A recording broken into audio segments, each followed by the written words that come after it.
সম্মানিত মুসল্লিবৃন্দ, আসসালামু আলাইকুম ওয়া রাহমাতুল্লাহ। সংগ্রামী ভাইরা আমার, আজকে সারা বিশ্বে মুসলমানদেরকে পরিকল্পিতভাবে হত্যা করা হচ্ছে। আজকে ইসরায়েলে দেখেন লাগাতার মুসলমান মারছে তো মারছে। ভারতেও ইসরায়েলদের সেই পথে অনুসরণ করছে। ইসরায়েলদের কর্মসূচি ভারত বাস্তবায়ন করছে। সেই ভারতে যেভাবে মুসলমান মারে, আপনারা আমরা ফেসবুকে দেখি, দেখে হৃদয়টা কেঁদে উঠে, মনে হয় এখন ভারত চলে যায়, আমরা তাদের বিরুদ্ধে যুদ্ধ করি। কিন্তু আমাদের ইচ্ছা থাকলে উপায় নাই, কেমনে উপায় হবে সেটা আমরা সরকারকে বলবো। আমাদেরকে যাতে 16 বছর থেকে 60 বছর পর্যন্ত মানুষ যারা আছে তাদেরকে আধা সামরিক ট্রেনিং যাতে দেওয়া হয়, এ বিষয়ে আমরা আগামী রবিবার বেলা 11টায় ডিসি অফিস ঘেরাও করব। আমরা ডক্টর ইউনূসের কাছে দাবি জানাবো, 11 থেকে 7 বছর পর্যন্ত যারা আছেন সবাইকে আধা সামরিক ট্রেনিং দিতে হবে। আপনারা তো দেখেন মাঝে মধ্যে ইন্ডিয়া থেকে হঠাৎ পানি এসে বাংলাদেশ তলিয়ে যাচ্ছে। ঠিক এরকম ভাবে একদিন ভারতের সেনাবাহিনী এই দেশের উপরে ঢুকে পড়তে পারে। সেই জন্য আমাদের প্রস্তুতি কি? আমরা মুসলমান, নামাজ কালাম করি, অনেকেই করি না, সপ্তাহে একদিন খাই দাই কামাই করে ঘুমাই। আমাদেরকে তো মরতে হবে। মুসলমান মারবো আর আমরা কামাই করে খাবো আর আরামে ঘুমাবো, এটা তো আসলে ইমানের দাবি নাই। এই ক্ষেত্রে আমাদেরকে প্রতিরোধ করে তুলতে হবে। গ্রামে গ্রামে, মসজিদে মসজিদে আমরা কমিটি গঠন করব। আমরা সবাইকে সচেতন করব, একত্রিত করব। ইসলাম বলেছেন, ধর্মের পথে শহীদ যাহারা আমরা সেই সে জাতি। মুসলমান মরলে শহীদ আর বাঁচলে গাজী। মুসলমানের কোনো লস নাই। পৃথিবীর সর্বোচ্চ চাহিদা হচ্ছে মুসলমানের আল্লাহর রাস্তায় শাহাদত বরণ করা। মুসলমানের এই ইমানি চেতনা, এই জিহাদি চেতনা ওই ইহুদি খ্রিস্টানরা ভয় পায়। ওরা আমাদের এই জিহাদি চেতনা, ইমানি চেতনাকে জঙ্গিবাদ বলে থাকে। ওরা জঙ্গিবাদের নামে যত ভঙ্গি আর যত প্রচারণা চালাক, এবারের মুসলমানরা সেগুলো দেখে ভয় পাবে না। মুসলমান মরলে শহীদ, বাঁচলে গাজী। সম্মানিত ভাইরা আমার, আজকে বাংলাদেশে যে নারী নীতি, ইসলাম বিরোধী নারী নীতির উত্থাপন করেছে, যারা উত্থাপন করেছে তাদেরকে অনতি বিলম্বে অ্যারেস্ট করতে হবে। ইসলাম বিরোধী কোন কার্যক্রমে দেশে আমরা প্রতিষ্ঠিত করতে দেব না। আমরা ডক্টর ইউনূসের মাধ্যমে এদেশ এগিয়ে যাবে সেই আশাবাদ ব্যক্ত করছি। সাথে সাথে বলতে চাই, এদেশে যত উন্নতি করেন আর যাই করেন, এদেশে ইমান ইসলামের বিরুদ্ধে কোন সিদ্ধান্ত গ্রহণ করলে এদেশের সকল মুসলমান সেটাকে প্রতিরোধ করবে ইনশাআল্লাহ। আগামী দিনের প্রতিটি কর্মসূচিতে আপনারা ঐক্যবদ্ধভাবে, একত্রিতভাবে আমাদের সাথে থাকবেন। আপনাদের সবাইকে ধন্যবাদ জানাচ্ছি। এরপরে হয়তো কোনো বক্তা থাকতে পারেন। আসরের নামাজের পরে আমাদের বিক্ষোভ মিছিল, আশেপাশে লোকজন যারা রয়েছেন, নামাজের পরে আমাদের বিক্ষোভ মিছিল হবে। আজকের মিছিলে আপনারা সবাই দলে দলে যোগ দেন। নারায়ে তাকবীর, আল্লাহু আকবার, নারায়ে তাকবীর, আল্লাহু আকবার। দুনিয়ার মুসলিম এক হও, এক হও, এক হও, জিহাদ করো দুনিয়ার মুসলিম, দুনিয়ার মুসলিম এক হও, জিহাদ করো, এক হও, জিহাদ করো দুনিয়ার মুসলিম। আজকের মিছিল আসর নামাজের পর অনুষ্ঠিত হবে। সকল বিপ্লবী ইমানদার মুসলমানদেরকে কাচারিপাড়া মসজিদে নামাজ পড়ে সেই মিছিলে অংশগ্রহণ করার জন্য উদাত্ত আহ্বান জানিয়ে আমার কথা এখানে শেষ করছি। আসসালামু আলাইকুম রহমতুল্লাহ। ইনকিলাব জিন্দাবাদ, নারে তাকবীর, আল্লাহু আকবার। ধন্যবাদ সম্মানিত সুধী।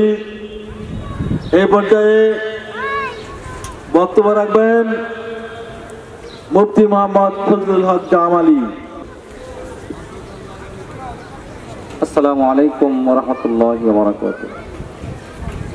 ইন্নাল হামদালিল্লাহ ওয়াসসালাতু ওয়াসসালামু আলা নাবিয়্যি বা'দা ওয়া আলা আলিহি ওয়া সাহবিহি আজমাইন। ক্বালা আল্লাহু তাআলা ফি কালামিল হাকীম আউযু বিল্লাহি মিনাশ শাইতানির রাজীম। লা তাজিদান্না আশাদ্দান নাসি আদাওয়াতাল লিল্লাযিনা আমানু ইয়াহুদ ওয়াল্লাযিনা আশরাকু।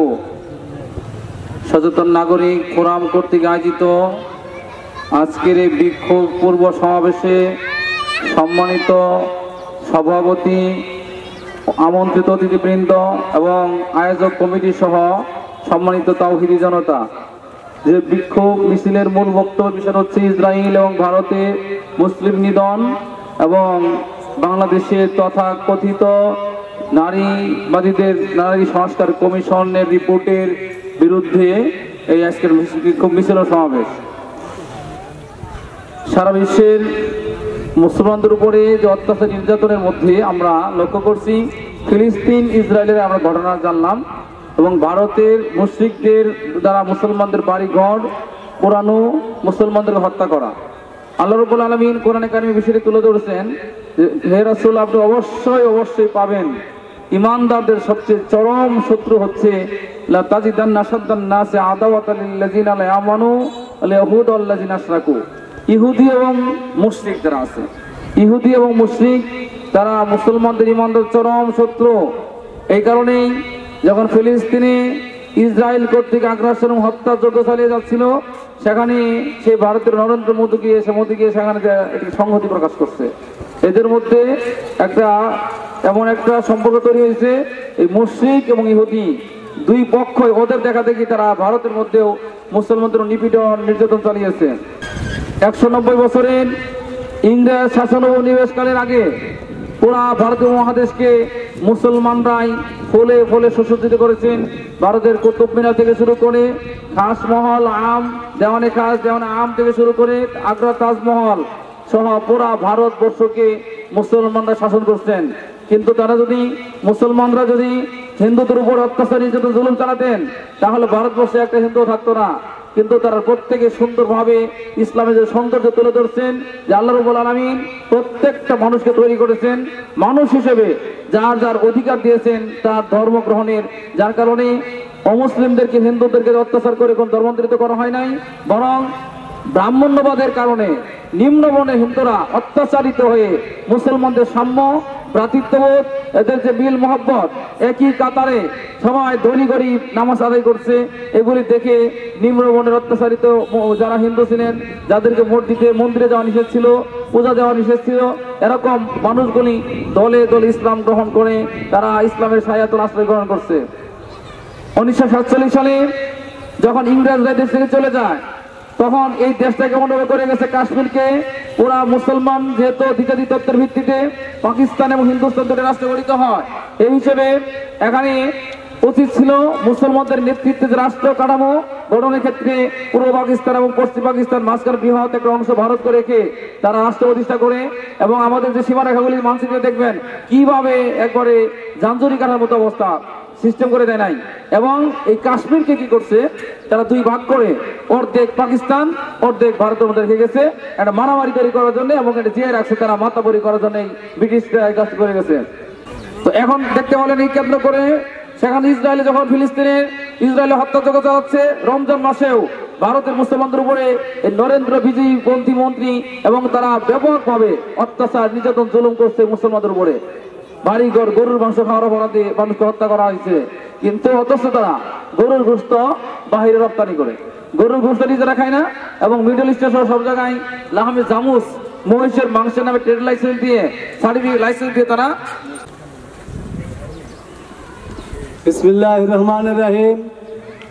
সচেতন নাগরিক ফোরাম কর্তৃক আয়োজিত আজকের এই বিক্ষোভ সমাবেশের যারা উপস্থিত হয়েছেন এবং যারা আমার সামনে দীর্ঘ সময় ধরে রৌদ্রের মধ্যে ঘাসের মধ্যে বসে আছেন, তাদেরকে আমি অন্তরের অন্তঃস্থল থেকে ধন্যবাদ জানাই। সংগ্রামী বন্ধুগণ, আজকে খেয়াল করেছেন এই দুপুরের রোদ ছিল না, আমি খেয়াল করেছি এসির বাতাসের চেয়ে সুন্দর বাতাস আজকের অনুষ্ঠানে আমরা পেয়েছি।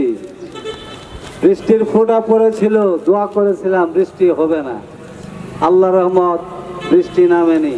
আমাদের অনেক ভাই উঠে চলে গিয়েছিলেন, আবার আসছেন। মখমলের মতো সবুজ নির্মল ঘাসের মধ্যে এই শান্তিপূর্ণ পরিবেশে আমাদেরকে আল্লাহ এই সমাবেশে অল্প লোক হলেও আমাদেরকে এখানে বসার তৌফিক দান করেছেন। সেই জন্য মহান রব্বুল আলামিনের কাছে অনেক অনেক শুকরিয়া জ্ঞাপন করছি। সংগ্রামী বন্ধুগণ, মুসলমানেরা সারা জীবন যুদ্ধ করেছে।